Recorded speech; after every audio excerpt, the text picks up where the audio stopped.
Yeah, so I'm in Job, and I was reading chapters 32 through 37. You can find that on my Facebook or Threads account. Unfortunately, Instagram didn't like it. But I thought it was interesting because at the end of Job, we read about God being angry with Eliphaz and his two friends, and that comes to a total of three. But here we see that there was actually a fourth person, Elihu, which means he is my God, who talked to Job.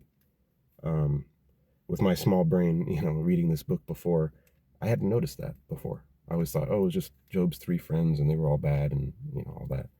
No, there was a fourth one who talked to Job, and God doesn't call this person out whether what they said was right or wrong. But what we do see is that Job doesn't hear from God until after this fourth friend talks to them. And that what God responds to Job with is along the same line as what the fourth friend is saying. So if we look at chapter 35, verse 1, this is a little summary of what Elihu is talking about. Then Elihu said, "Do you think it is right for you to claim, 'I am righteous before God'?" And then we see in the rest of Elihu's arguments, he basically gets into how powerful God is and how we can't understand all of his ways because, he even makes the weather work, and we can't predict that really. And so the interesting thing is that to me, it seemed kind of like when we spread the gospel. When I go tell somebody about how good Jesus is, it'd be easy for them to say, "Oh, well, Wyatt, you're not perfect." And it's like, yeah, that's why I need Jesus. That's why I keep pointing to him. And in the same way, Elihu, well, he did get a little bit proud with some of his statements, but ultimately he was pointing to how good God is and that we should remember that. And in the same way that any random person could bring another person to Jesus by telling them the gospel, but that person who gets saved then doesn't go back to the person who told them about Jesus to get all of their morals and the whole truth and stuff. No, they have to go to Jesus because that's who they're being saved by.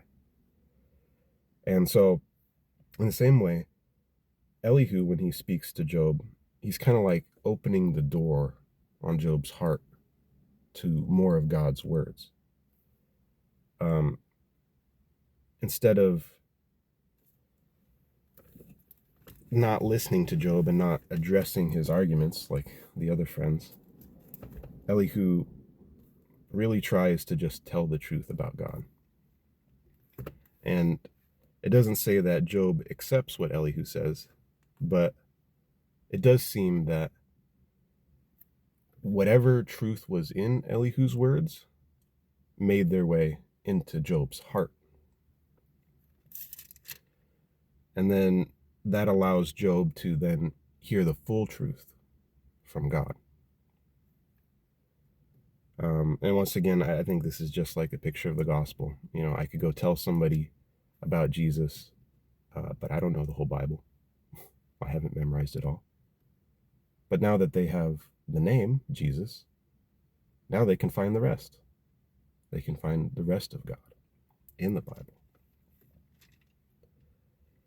I don't know if this made sense. I was struggling making this video. But yeah, I just thought that was pretty significant and encouraging. Love y'all.